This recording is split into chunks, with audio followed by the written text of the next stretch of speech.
Nashhadu an la ilaha illallah wa nashhadu anna Muhammadan abduhu wa rasuluh la nabiyya wa rasula ba'da. Faqad qala ta'ala fil Qur'anil Karim, ya ayyuhalladzina amanu taqullaha haqqa tuqatih wa la tamutunna illa wa antum muslimun. Wa qala nabiyuna Muhammad sallallahu alaihi wasallam fil hadis asy-syarif, may yuridillahu bihi khairan yufaqihu fid din wa man salaka tariqan yaltamisu fihi ilman sahalallahu bihi tariqan ilal jannah. Baik Bapak Ibu yang dimuliakan Allah Subhanahu wa taala, puji syukur senantiasa kita haturkan atas kehadirat Allah yang telah memberikan kepada kita nikmat dan hidayahnya, baik itu nikmat iman, Islam, dan juga nikmat kesehatan, sehingga pada kesempatan pagi hari yang berbahagia ini Allah mudahkan kita untuk melaksanakan kewajiban kita sebagai seorang muslim, yaitu sholat subuh berjamaah di masjid yang kita cintai ini. Salawat dan salam semoga senantiasa tercurahkan kepada junjungan Nabi besar kita Muhammad sallallahu alaihi wasallam beserta keluarganya, para sahabatnya, para tabi'in, tabi'ut tabi'in, dan seluruh pengikutnya yang senantiasa mengikuti jejak dan risalah beliau sampai yaumul qiyamah. Bapak Ibu yang dimuliakan Allah Subhanahu wa taala, untuk mendapatkan barokah dari Allah, mari kita buka pengajian kita dengan membaca basmalah. Bismillahirrahmanirrahim. Bapak Ibu yang dimuliakan Allah Subhanahu wa taala, di pertemuan yang terakhir kemarin kita bersama-sama membahas tentang pengertian syahadat la ilaha illallah. Dan pada kesempatan pagi hari ini kita akan membahas rukun dan syarat la ilaha illallah. Setiap ibadah memiliki rukun dan syarat Bapak Ibu yang dimuliakan Allah Subhanahu wa taala, di mana ketika kita beribadah namun tidak menjalankan rukun dan syaratnya, maka kita tidak akan sah melakukan ibadah tersebut. Yang pertama kan kita bahas tentang rukun. Apa sih yang dimaksud dengan rukun itu? Yang dimaksud dengan rukun Bapak Ibu yang dimuliakan Allah Subhanahu wa taala adalah mahiyatus syai'. Apa itu mahiyatus syai'? Mahiyatus syai' adalah inti dari segala sesuatu, substansi dari segala sesuatu itu rukun. Seperti sholat, ada rukun sholat, membaca Al-Fatihah, takbiratul ihram, duduk di antara dua sujud, ini adalah rukun-rukun sholat. Apabila seseorang sholat kemudian tidak melaksanakan rukunnya, maka sholatnya menjadi tidak sah. Begitu juga wudhu Bapak Ibu yang dimuliakan Allah Subhanahu wa taala, ada rukun-rukunnya. Rukun wudhu diantaranya adalah mengusap muka, membasuh kepala, membasuh kaki. Ada orang berwudu habis 1 tong sekaligus, kan ya, akan tetapi rukun-rukunnya tidak dijalankan, maka wudunya juga tidak sah. Begitu juga Bapak Ibu yang dimuliakan Allah Subhanahu wa taala, orang mengucapkan 2 kalimat syahadat akan tetapi tidak melaksanakan rukunnya, maka kalimat syahadat yang diucapkan itu belum sempurna. Ya, maka ada rukun-rukun la ilaha illallah, ada rukun-rukun Muhammad Rasulullah. Nah, apa saja rukun-rukunnya Bapak Ibu yang dimuliakan Allah? Ya, la ilaha illallah walaha ruknani. Syahadat la ilaha illallah, tidak ada ilah, tidak ada Tuhan yang berhak diibadahi secara benar melainkan Allah. Itu memiliki 2 rukun Bapak Ibu yang dimuliakan Allah Subhanahu wa taala. Jadi kalau kita ingin mengucapkan syahadat dan kita adalah orang yang bersyahadat,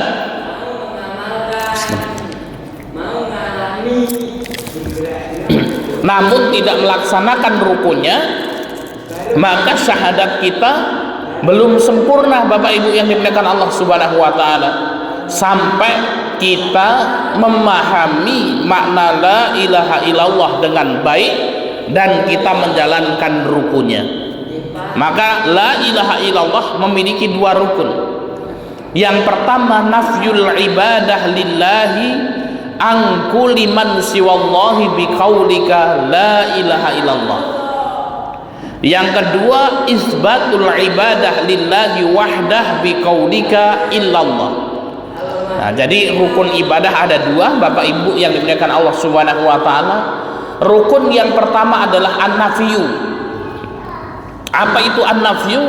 An-nafyu adalah mentiadakan, menafikan. Yang kedua adalah al-isbatu. Apa itu isbat? Isbat adalah menetapkan. Jadi la ilaha illallah memiliki dua rukun. La ilaha illallah artinya la ma'buda bihaqqin illallah, tidak ada sesembahan yang benar kecuali Allah Subhanahu wa ta'ala. Dan la ilaha illallah ini memiliki dua rukun yang harus dijalankan. Orang mengucapkan la ilaha illallah namun tidak melaksanakan rukunnya, maka la ilaha illallahnya tidak akan sempurna. Rukun yang pertama an-nafyu, meniadakan, Bapak Ibu yang dimuliakan Allah Subhanahu wa taala. Meniadakan apa? Meniadakan seluruh sesembahan selain Allah Subhanahu wa taala. Tidak ada yang benar seluruh sesembahan yang ada di muka bumi ini. Nah, ini rukun pertama. Kemudian yang kedua al-isbat. Ketika kita sudah meniadakan sesembahan,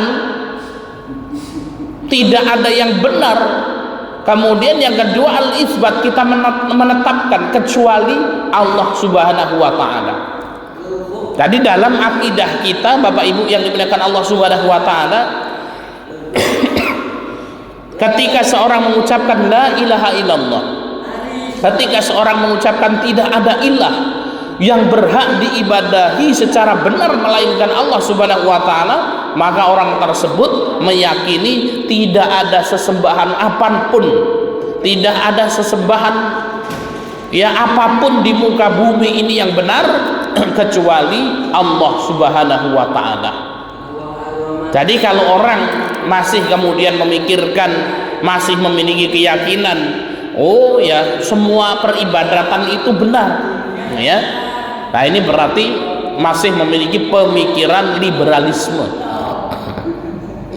ya, masih memiliki pemikiran liberalisme yang mengatakan ya sudah, ya segala sesuatu yang dianggap Tuhan itu benar, gitu ya. Cuman kemudian Bapak Ibu yang dimuliakan Allah Subhanahu wa taala, semuanya masuk surga, ya, semua agama masuk surga, ya, cuman jalannya saja yang beda-beda. Nah ini ya seperti orang mau masuk pergi ke Masjid Al-Ikhlas, oh bisa aja lewat Taman Makam Pahlawan, bisa, ya, yang mau lewat 13A juga nyampe, kan gitu ya, yang mau lewat 28 juga sampai, kan gitu ya. Semuanya intinya akan masuk surga. Nah ini dalam keyakinan Islam tidak seperti ini. Dalam keyakinan kita, sesembahan yang benar hanyalah Allah Subhanahu wa taala. Kemudian Allah Subhanahu wa taala berfirman, inna dina indallahil Islam, sesungguhnya agama yang diterima ya oleh Allah Subhanahu wa taala adalah agama Islam. Wa may yabtaghi ghairal islami dinan, kata Allah. Dan barang siapa yang mencari agama selain agama Islam, fala yuqbala minhu, maka tidak akan diterima oleh Allah Subhanahu wa taala, wa huwa fil akhirati minal khasirin, dan kelak pada hari kiamat mereka menjadi orang-orang yang khosirin, menjadi orang-orang yang merugi. Jadi dalam akidah kita, Bapak Ibu yang dimuliakan Allah Subhanahu wa taala, agama yang benar, agama yang menyelamatkan adalah agama Islam. Maka tidak benar di dalam akidah kita ya semua keyakinan nyembah apapun nanti akan masuk surga, tidak benar. Sudah jelas dalam surat Ali Imran itu tadi, wa may yabtaghi ghairal islam dinan fala yuqbala minhu wa huwa fil akhirati minal khasirin. Barang siapa ya mencari agama selain agama Islam maka tidak akan diterima, dan orang tersebut termasuk orang-orang yang khosirin. Khosirinnya adalah orang-orang yang merugi. Nah, ini keyakinan kita Bapak Ibu yang dimuliakan Allah, dan keyakinan ini juga dilindungi oleh undang-undang di dalam negeri kita ya. Tapi kalau kemudian ya kita berbicara di luar akidah ya, maka di Indonesia ini ya yang diakui bukan hanya agama Islam saja ya, maka kemudian ada agama Islam, ada agama Nasrani, ada Hindu, ada Buddha, ada Konghucu, kan gitu ya. Ada sekitar 5 atau 6 kan gitu ya. Ya, kenapa? Karena kemudian di negeri kita Bapak Ibu yang dimuliakan Allah Subhanahu wa taala ya penduduknya majemuk. Walaupun kemudian Islam menjadi agama yang mayoritas. Lalu bagaimana Pak Ustaz? Ya kita ketika berbicara akidah ya harus kemudian lakum dinukum waliyadin. Bagimu agamamu, bagiku agamaku. Ya ketika kita berbicara akidah tidak boleh kita samar-samar. Kita harus jelas, yang merah ya merah, yang putih ya putih. Tapi kalau kita berbicara muamalah Bapak Ibu yang dimuliakan Allah Subhanahu wa taala, maka agama Islam pun juga mengajarkan untuk berbuat baik kepada seluruh ya manusia. Apapun itu agamanya, agama kita mengajarkan untuk toleransi. Agama kita mengajarkan untuk berbuat baik dalam bermuamalah. Maka Rasul sallallahu alaihi wasallam mengatakan wa khaliqin nas bi khuluqin hasanin. Dan berbuat baiklah kepada manusia dengan ya dengan akhlak yang baik. Nah ini Bapak Ibu yang dimuliakan Allah. Kalau kita lihat ya hadis-hadis yang memerintahkan kita untuk berbuat baik kepada tetangga kita, ini Islam mengajarkan agar kita berbuat baik kepada tetangga kita apapun agamanya itu, tidak pandang bulu ya. Kalau mau berbuat baik ini jangan dilihat oh ini agamanya apa dulu ya baru kemudian kita bantu, tidak Pak. Kalau ada orang yang kesusahan maka kemudian Islam wajib untuk membantunya ya. Islam wajib untuk membantunya apapun agamanya. Karena kita diperintahkan oleh baginda Muhammad sallallahu alaihi wasallam ya untuk berbuat baik kepada seluruh manusia. Dan tidak boleh bagi kita menyakiti orang yang berbeda agama. Bapak Ibu yang dimuliakan Allah Subhanahu wa taala. Ya. Wah, ini agamanya non muslim ini sudah kita hajar saja, tidak boleh. Haram hukumnya. Ya, haram hukumnya. Jadi harus jelas. Ya, ketika berbicara tentang akidah ya maka harus kuat akidah kita. Ketika kita berbicara tentang muamalah maka kita harus berbuat baik kepada seluruh manusia, dan tidak boleh kemudian kita menyakiti orang yang memiliki keyakinan yang berbeda dengan kita.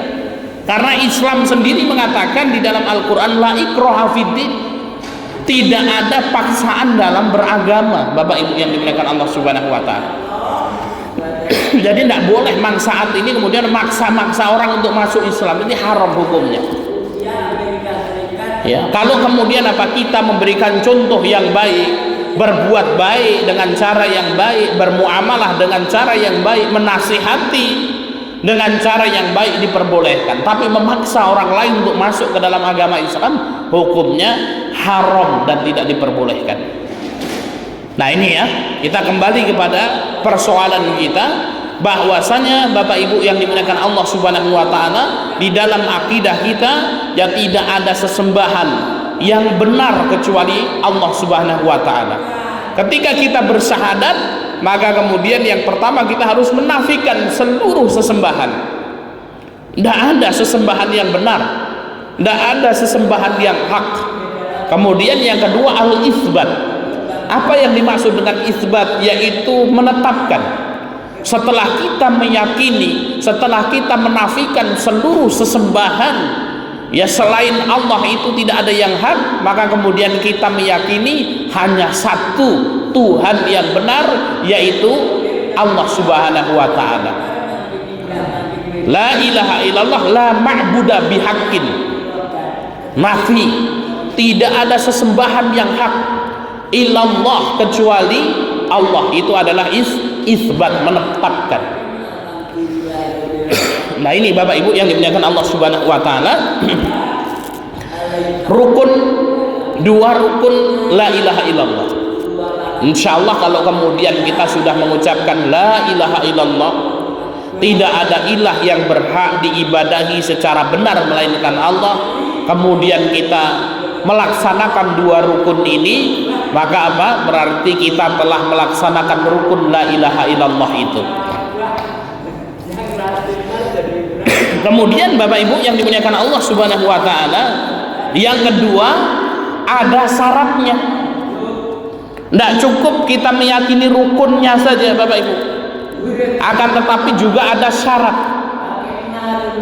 Syarat sempurnanya la ilaha illallah. Sebagaimana yang kita ketahui Bapak Ibu yang dimuliakan Allah Subhanahu wa taala,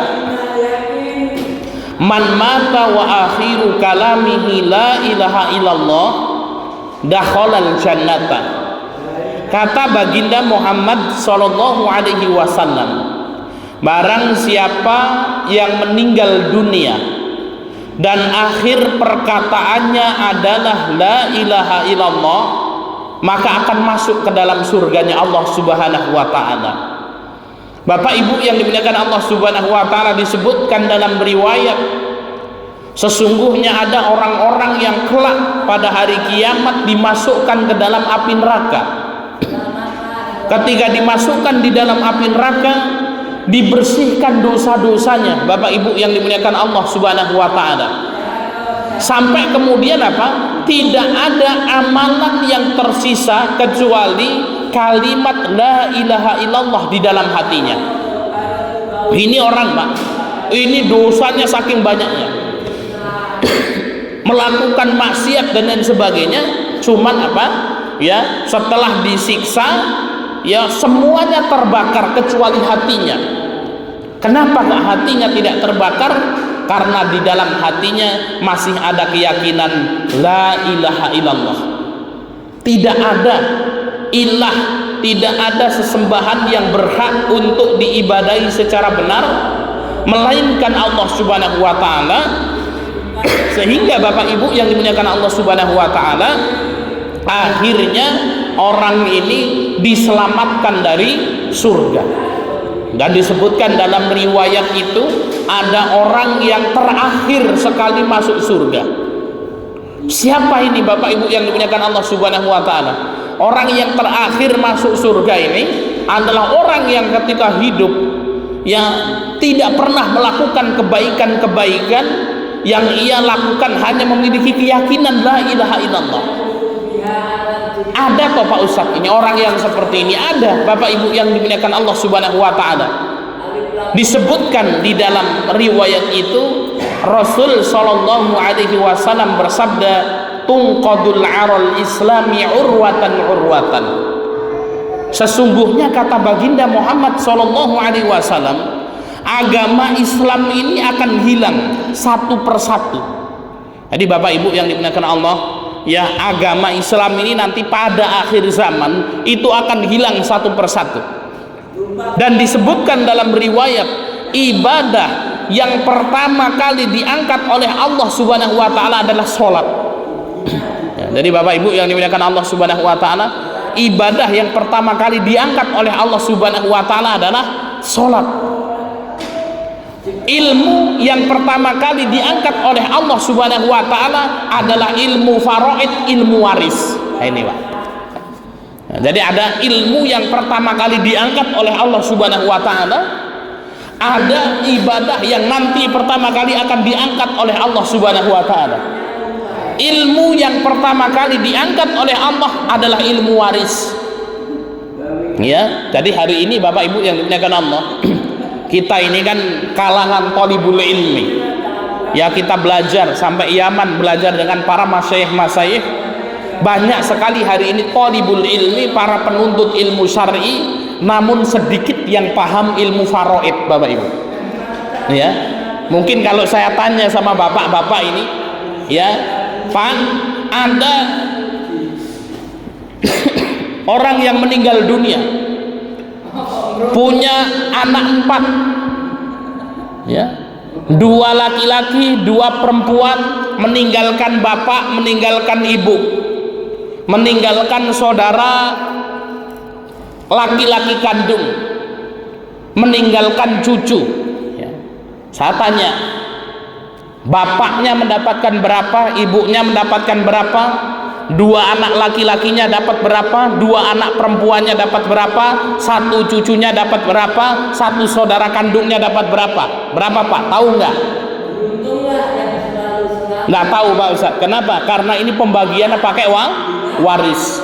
Maka ilmu waris ini Bapak Ibu yang dimuliakan Allah Subhanahu wa taala, ilmu yang pertama kali diangkat oleh Allah Subhanahu wa taala, langka sekali ilmu waris ini. Bahkan di pondok-pondok pesantren sekalipun, ya, hari ini jarang diajarkan ilmu mawaris ini, Bapak Ibu yang dimuliakan Allah. Nah, ini ilmu yang pertama kali Allah angkat adalah ilmu faraid. Kalau ibadah yang pertama kali Allah angkat adalah sholat, maka Bapak Ibu yang dimuliakan Allah Subhanahu wa taala, sampai kemudian di akhir zaman ini nanti tidak ada orang yang melaksanakan sholat. Dan kalau hari ini Bapak Ibu kita melihat kok sudah banyak orang yang meninggalkan sholat, ini bukti tungqadul arul islami urwatan, Islam ini sudah ditarik sedikit-sedikit oleh Allah Subhanahu wa taala. Sampai diriwayatkan dalam hadis, ya Hudzaifah ibnu Yaman, beliau mengatakan, sungguh akan datang di hari akhir nanti orang-orang itu meninggalkan ibadah, orang-orang meninggalkan peribadatan, orang-orang sudah tidak lagi sholat, orang-orang sudah tidak lagi puasa, orang-orang sudah tidak lagi membayar zakat, orang sudah tidak lagi haji dan umrah. Ada sahabat lain yang bertanya kepada Abu Hudzaifah ini, wahai Abu Hudzaifah, lalu apa yang mereka kerjakan? Ya, ada diriwayatkan orang yang paling tua, orang yang paling sepuh di antara mereka, yang pernah menceritakan kepada anak-anaknya, kepada cucu-cucunya, dulu kalau setiap tanggal 1 Syawal itu banyak orang muslim yang berkumpul di lapangan, kemudian melakukan sholat 2 rakaat di waktu duha. Sholat apa Pak Darto? Sholat Idul Fitri. Tapi dulu itu orang-orang berkumpul kalau 1 Syawal itu. Dulu kalau tanggal 10 Dzulhijjah banyak orang-orang berkumpul sholat, kemudian menyembelih kambing, menyembelih sapi dan lain sebagainya. Nah, itu tinggal cerita Bapak Ibu yang dimuliakan Allah Subhanahu wa taala. Dulu itu ya kalau subuh itu ada orang yang berkumpul melaksanakan sholat, itu cerita. Dan Hudzaifah ibnu Yaman mengatakan tidak tersisa dari agama mereka kecuali kalimat la ilaha illallah. Yang tersisa itu kalimat la ilaha illallah saja, Pak. Tidak ada ilah yang berhak diibadahi secara benar melainkan Allah Subhanahu wa taala. Sehingga ada sahabat yang bertanya, wahai Hudzaifah, bagaimana mungkin orang hanya meyakini la ilaha illallah namun tidak melaksanakan sholat, namun tidak puasa, namun tidak haji, namun tidak umroh, tidak melakukan kebaikan apapun? Apa fungsinya, apa gunanya wahai Hudzaifah? Maka sahabat Hudzaifah ibnu Yaman ini mengatakan, sungguh kalimat la ilaha illallah ini akan bermanfaat untuknya pada hari kiamat kelak ketika dibakar di dalam api neraka sampai semuanya terbakar, tinggal hatinya yang tersisa. Ya Allah, aku masih meyakini la ilaha illallah, sehingga kemudian masih ada kesempatan baginya untuk Allah angkat dari api neraka dan Allah masukkan ke dalam surga. Nah, tapi kemudian nggak usah ngikut-ngikut mangsaatkan gitu loh. Anek ngono ki serapopo lah, santai aja. Wis ora perlu ibadah, sing penting la ilaha illallah. Lah ini pemahaman Murji'ah, Bapak Ibu. Ya, ada aliran sesat namanya Murji'ah. Orang Murji'ah itu apa? Meyakini la yadurru ma'al imani ma'siyah. Nah, ini karena kemudian mereka ya menggunakan hadis-hadis ini tadi, tidak ada bahayanya bersama iman itu kemaksiatan. Ini orang Murji'ah, Bapak Ibu. Jadi orang Murji'ah itu mau berzina, mau mencuri, mau maksiat, yang penting masih punya la ilaha illallah, masuk surga. Nah, ini orang Murji'ah. Lawannya orang Murji'ah, orang Khawarij, Bapak Ibu. Khawarij ini mengatakan apa? Pelaku dosa besar kafir. Nah, ini orang Khawarij. Nah, kalau kemudian apa? Ada orang mukmin ini beriman, mencuri sama orang Khawarij, ini kafir, masuk neraka jahanam, kekal di dalam neraka. Ini orang Khawarij. Maka disebutkan orang yang paling hati-hati agamanya adalah orang Khawarij ini. Namun ternyata Bapak Ibu yang dimuliakan Allah Subhanahu wa taala, berlebihan itu juga tidak boleh, meremehkan itu juga tidak boleh. Berlebihan dalam agama orang Khawarij, pokoknya kudu iman terus, dosa besar, neraka jahanam, kekal di dalam neraka jahanam. Ini orang Khawarij, Pak. Nah, ini namanya ifrat, berlebihan. Salah juga, tidak benar. Kalau orang Murji'ah tafrid, tidak apa-apa, maksiat sepuasnya tidak apa-apa, yang penting punya la ilaha illallah, masuk surga. Ini orang Murji'ah. Ini namanya tafrid, dan ini juga tidak boleh, Bapak Ibu. Islam wasitiyah, pertengahan antara Khawarij dan Murji'ah. Islam mengatakan apa? Dengan kalimat la ilaha illallah, orang akan diselamatkan oleh Allah Subhanahu wa taala. Namun kalau dia melakukan dosa besar, bisa jadi disiksa dulu di dalam neraka. Tidak selamat, itu seperti orang Murji'ah kan gitu. Bisa jadi juga Allah ampuni tanpa masuk ke dalam api neraka terlebih dahulu. Nah, ini Bapak Ibu yang dimuliakan Allah Subhanahu wa taala, ya. Jadi apa? Meyakini bahwasanya apa? Tidak ada ilah yang benar kecuali Allah Subhanahu wa taala. Ya. Dan kita kembali tadi ya kepada orang-orang yang tinggal di akhir zaman, mereka tidak melakukan amal ibadah kecuali meyakini la ilaha illallah. Ya. Sampai akhirnya Bapak Ibu yang dimuliakan Allah Subhanahu wa taala, di akhir nanti, di akhir zaman nanti ya disebutkan tidak terjadi kiamat. Tidak akan terjadi kiamat kecuali Allah Subhanahu wa taala mematikan orang-orang yang beriman. Ya. Tadi disebutkan dalam riwayat akan ada angin yang berhembus, Bapak Ibu. Nah, ini anginnya berhembus sepoi-sepoi kayak apa namanya AC kita ini di Masjid Al-Ikhlas ini. Angin ini kalau berhembus ya di masjid kita ini, kalau berhembus mengenai kita kan ngantuk saja, Pak. Sambil tidur-tidur ini dengerin pengajian kan gitu ya. Nah, kalau angin yang berhembus di akhir zaman nanti, kena angin tersebut mati, Pak, orang yang beriman. Dicabut semua nyawa orang yang beriman. Ya, sehingga tidak tersisa satupun, Pak, orang yang beriman di muka bumi ini, dan ketika itulah terjadi kiamat, Bapak Ibu. Ya. Nah, kalau ada orang yang mengatakan, Pak Ustadz, hari ini terjadi konflik di Palestina, katanya kalau Palestina menang nanti kemudian apa terjadi kiamat, Pak Ustadz. Ya, masih panjang Bapak Ibu yang dimuliakan Allah Subhanahu wa taala, tanda-tanda rentetan kiamat yang ada. Kalau masih ada Pak Darto yang datang sholat Pak Dibyo yang datang ke masjid, Mbah Dono yang pergi sholat ke masjid, ya, bapak-bapak yang beriman kepada Allah Subhanahu wa taala, insya Allah kiamat belum datang, Bapak Ibu yang dimuliakan Allah Subhanahu wa taala. Tapi tanda-tandanya sudah ada, Pak Ustadz. Oh, tanda-tandanya sudah banyak bermunculan hari ini, ya. Baik Bapak Ibu yang dimuliakan Allah Subhanahu wa taala, inilah rukun la ilaha illallah. Ingat-ingat, rukun la ilaha illallah ada dua. Yang pertama meniadakan, yang kedua menetapkan. Ingat ya Pak ya, rukun la ilaha illallah ada dua. Yang pertama meniadakan, yang kedua menetapkan. Meniadakan seluruh sesembahan, nah ini. Yang kedua menetapkan sesembahan yang benar hanyalah Allah Subhanahu wa taala. Kemudian Bapak Ibu, la ilaha illallah memiliki 7 rukun, memiliki 7 syarat. Mohon maaf, la ilaha illallah memiliki 7 syarat. Sebagaimana kita ketahui, la ilaha illallah adalah kuncinya surga. Kalau kita ingin masuk surga harus meyakini la ilaha illallah. Maka ada ulama yang bernama Wahab bin Munabih.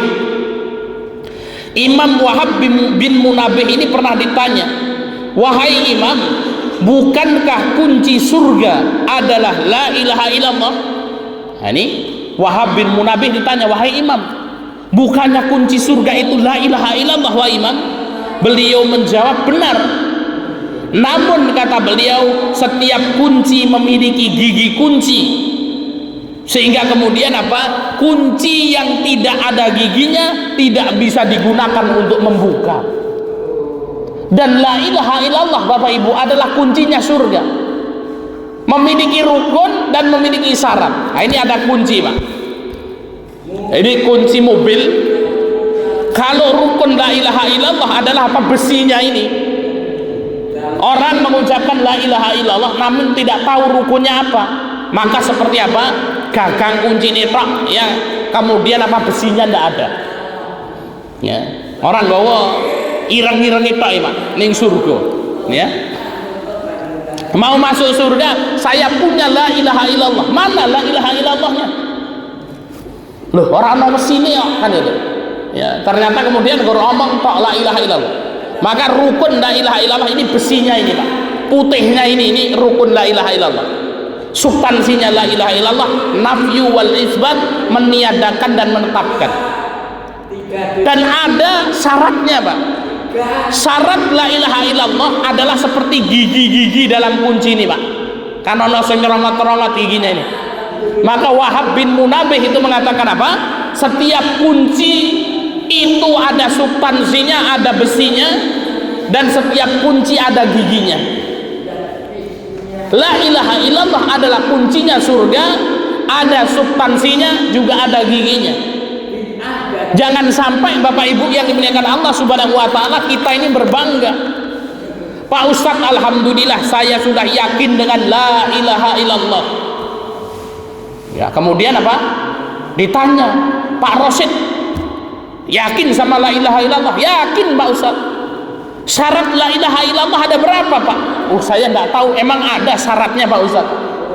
Nah, kata Wahab bin Munabih ini, kalau ada orang yang meyakini la ilaha illallah namun tidak mengetahui syarat yang 7 dari la ilaha illallah, seperti orang yang punya kunci namun kuncinya tidak ada giginya Bapak Ibu. Maka jangan sampai kita pede-pede ke surga gitu. Alhamdulillah aku mlebu surga gitu kan gitu. Pasare dibuka, surgane ra iso, Pak. Kenapa kok nggak bisa? Ternyata apa? Kunci yang kita bawa nggak ada giginya, Bapak Ibu yang dimuliakan Allah Subhanahu wa taala. Nah, ini wajib untuk kita ketahui 7 syarat la ilaha illallah. Yang menjadi pertanyaan kita sudah bertahun-tahun berislam Bapak Ibu. Sudahkah kita mengetahui syarat la ilaha illallah kita ini? Yang pertama Bapak Ibu, al-ilmu. Nah, ini mudah-mudahan nanti kita bisa mengamalkan ini. Yang pertama al-ilmu.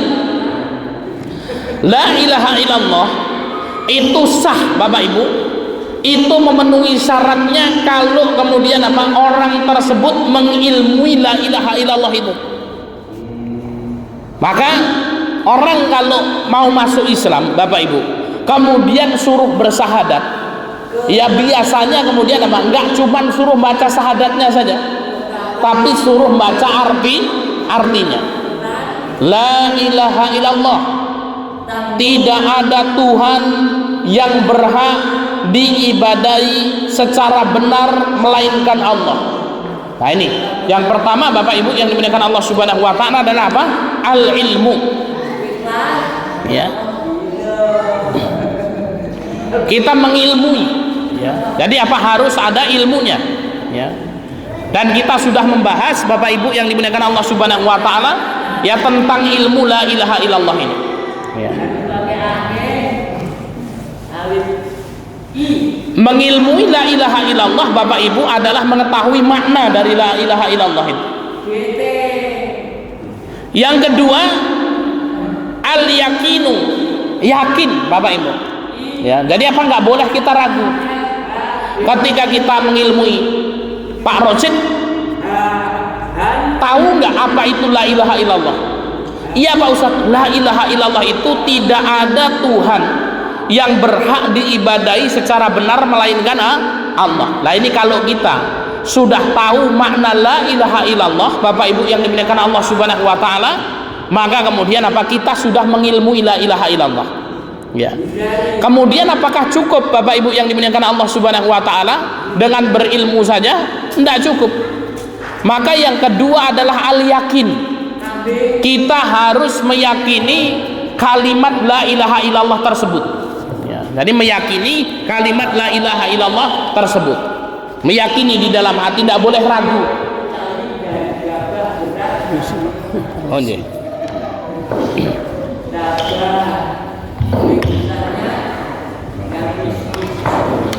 Jadi tidak boleh ragu, ya. Kemudian kita dengan apa, ya kalimat la ilaha illallah itu harus yakin.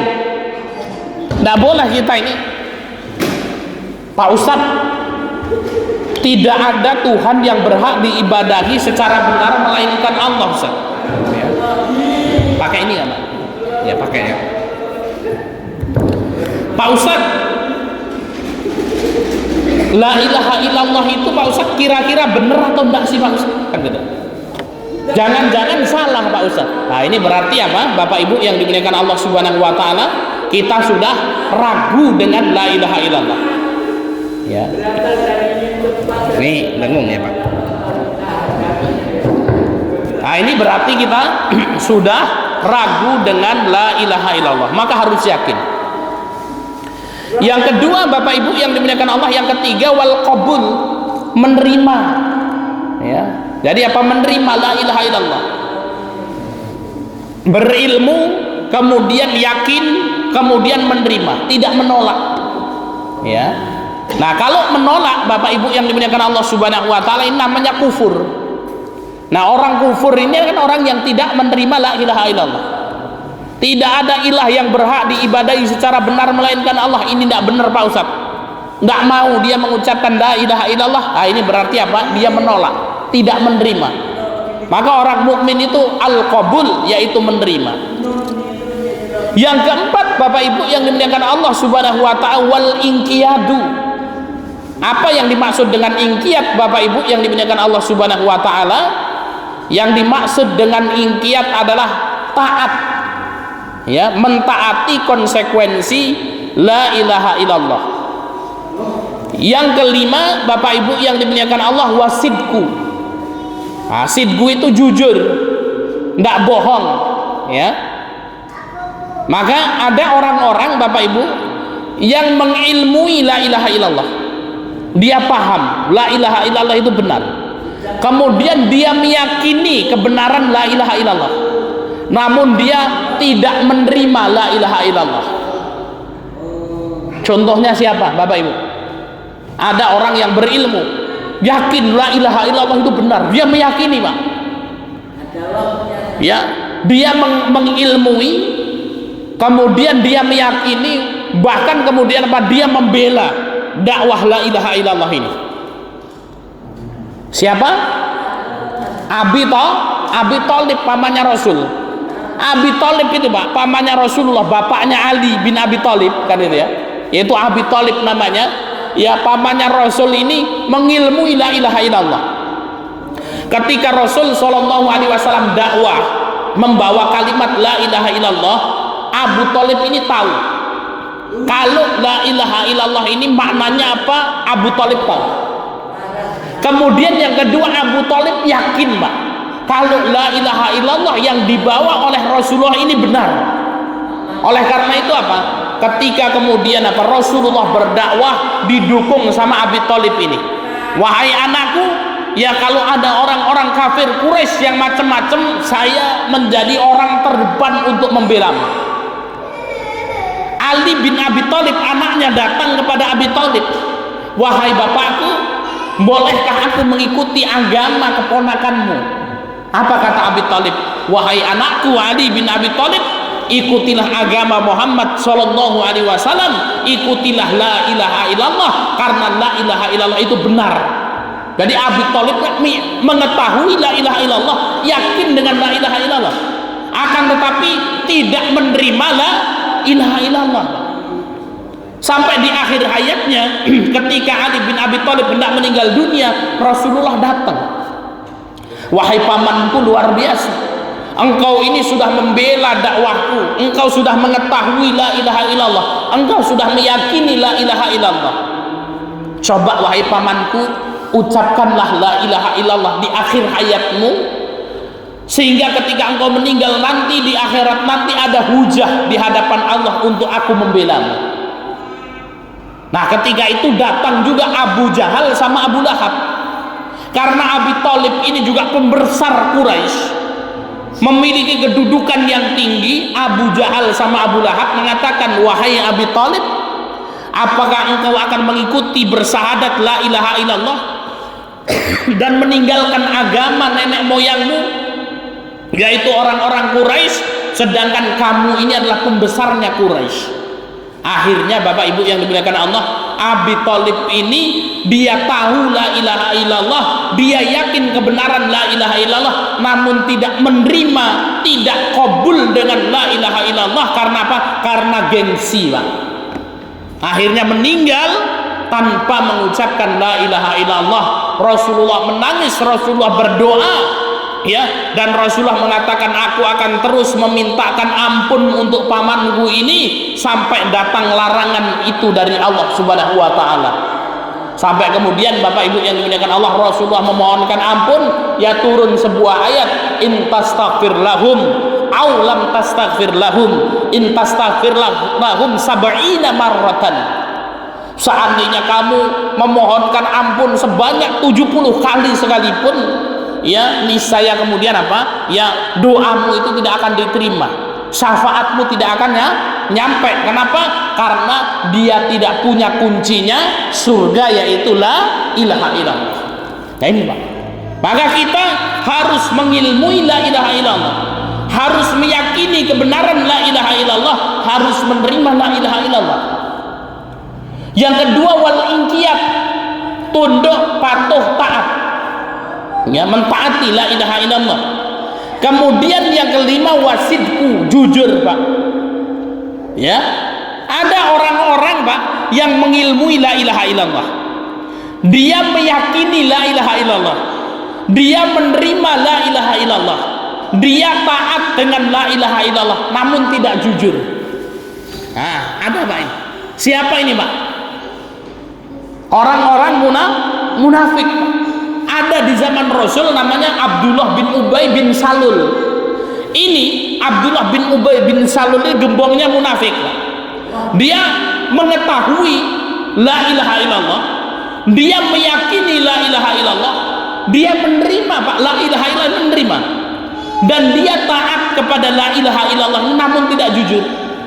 Bahkan Ubay bin Salul ini Bapak Ibu yang dimuliakan Allah mengucapkan 2 kalimat syahadat, kemudian apa? Kalau sholat beliau ini di belakangnya Rasulullah. Rasulullah pergi kemana-mana membawakan sendalnya Rasul Shallallahu Alaihi Wasallam, namun tidak jujur. la ilaha illallahnya, dia melaksanakan keislamannya, hanya kemudian apa? Ya dohirnya dia benci, dia memusuhi dia, ya kemudian apa? Tidak jujur dalam berislam. Nah ini namanya apa? Munafik. Ya, maka kita harus jujur dengan keyakinan kita. Ya. Kemudian Pak, yang keenam, wal ikhlas. Ikhlas, tidak terpaksa. Maka disebutkan la ikraha fiddin, tidak ada paksaan dalam beragama. Ya, Pak Dibio ikhlas nggak dengan kalimat la ilaha illallah? Ikhlas Pak Ustaz. Mas, ikhlas nggak dengan la ilaha illallah? Sebenarnya rapatio-patio ikhlas Pak Ustaz. Aku mengucapkan la ilaha illallah ini ya men oleh nikah sama fulanah. Nah ini Pak. Ya, kalau kemudian ada orang mualaf misalnya masuk Islam, ya dia mengucapkan la ilaha illallah, ditanya, kamu mengilmui la ilaha illallah enggak? Ya benar, saya sudah membaca itu makna la ilaha illallah. Yakin atau tidak? Ya sebenarnya nggak yakin-yakin amat kan gitu ya. Menerima atau tidak? Ya menerima, wong sudah mengucapkan la ilaha illallah. Tunduk sama patuh atau enggak? Ya patuh, sudah mengucapkan la ilaha illallah. Jujur atau enggak? Yo sebenarnya ra jujur. Ikhlas apa enggak? Sebenarnya enggak ikhlas. Kenapa? Men ulih buju. Nah ini Pak. Ya, karena kekasihnya muslim, ya wong tua ini ngomong nek arek buju ya kudu mlebu Islam. Sehingga kemudian mengucapkan la ilaha illallah namun tidak jujur, namun tidak ikhlas, namun tidak cinta, yang ketujuh, maka kemudian apa? La ilaha illallahnya tidak sempurna syaratnya, maka kemudian apa? Bisa jadi la ilaha illallahnya tidak sah Bapak Ibu yang dimuliakan Allah. Maka yang ketujuh apa? Mahabbah. La ilaha illallah ini berdasarkan dengan cinta. Nah ini ada 7 Bapak Ibu yang dimuliakan Allah. Yuk mari kita cek. Ya pagi hari ini kita cek ini. Kita ya lihat lagi. Kita sudah mengucapkan la ilaha illallah. Yang pertama, kita sudah mengilmui la ilaha illallah atau belum Pak? Sudah, alhamdulillah Pak Ustadz. La ilaha illallah, tidak ada ilah yang berhak, tidak ada sesembahan yang berhak diibadahi yang benar kecuali Allah. Yang kedua, yakin nggak kita dengan la ilaha illallah kita? Jangan-jangan masih ragu. Kondanganu kita meyakini Allah ini benar apa salah kan? Nah ini Pak, kita harus yakin. Yang kedua, qabul, kita harus menerima Pak. Ya tidak boleh menolak. Kita sudah menerima belum? Alhamdulillah Pak Ustadz, saya sudah menerima la ilaha illallah. Yang keempat, ingkiat, kita sudah taat atau belum? Alhamdulillah Pak Ustadz, kita la ilaha illallah.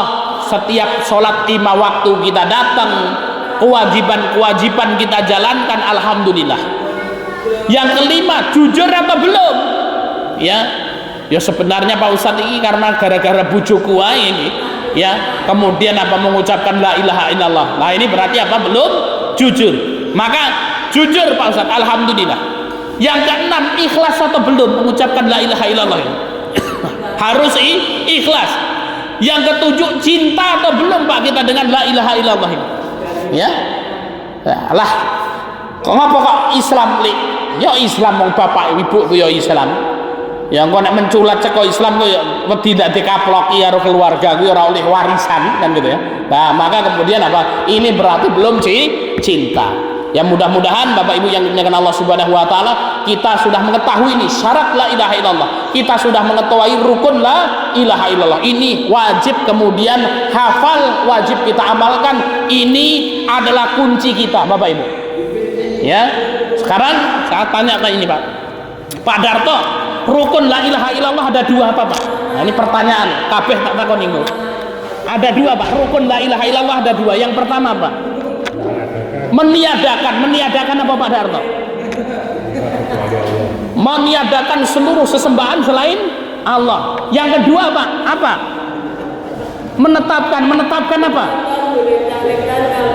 Sesembahan hanya Gusti Allah sing benar. Masalah. Nah ini Pak, selanjutnya Pak, syarat la ilaha illallah enten 7 Pak. Yang pertama apa Pak? Syarat la ilaha illallah ada 7. Yang pertama apa? Ilmu itu adalah meyakini, mengilmui la ilaha illallah sebagaimana Pak Darto itu tadi. ya la ilaha illallah artinya ini dan itu. Nah sekarang Pak Debio yang kedua apa Pak syarat la ilaha illallah? Yakin Islam ini bener tenan apa ora sih? Nah, gimana kira-kira Pak?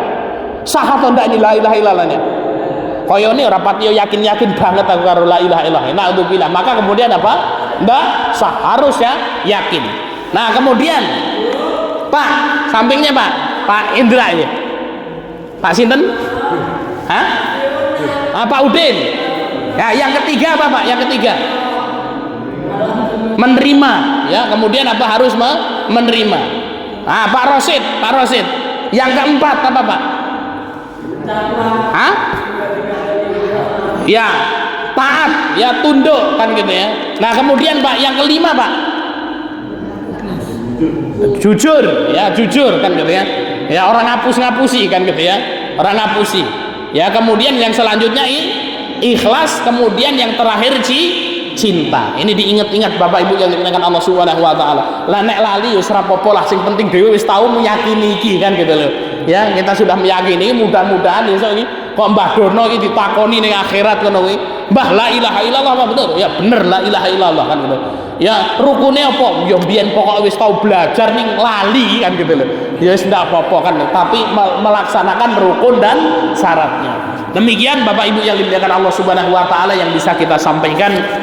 Mudah-mudahan materi ini bisa kita pahami dengan baik dan menjadi penyelamat bagi kita di akhirat kelak. Kita tutup dengan lafaz hamdalah dan doa kafaratul majlis. Alhamdulillahirabbil alamin, subhanakallahumma wa bihamdika asyhadu an la ilaha illa anta astaghfiruka wa atubu ilaik. Wal akhir wassalamu alaikum warahmatullahi wabarakatuh.